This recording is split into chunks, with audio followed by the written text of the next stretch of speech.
Našli su se ti pametni, nepismeni rukovodioci koji su se osvetili za nove generacije. Oni su ugasili privredu, ugasili fabriku, tako da mi danas smo školovali i imamo školovani kadrovi. Oni su veća beda od nas nepismeni. Kad je se pojavila industrija, fabrika, to je se dole povuklo i postepeno je otišlo sve. Zato nema ko da radi. Pečenje kreča više nema koji, jer on treba da stoji uz krečanu, uz temperaturu koja kamen topi, sad ga takav više nema da stoji.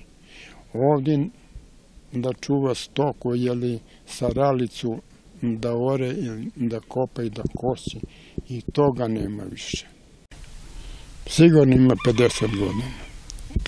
Kad je bilo zadnjo leto, tu i više nema.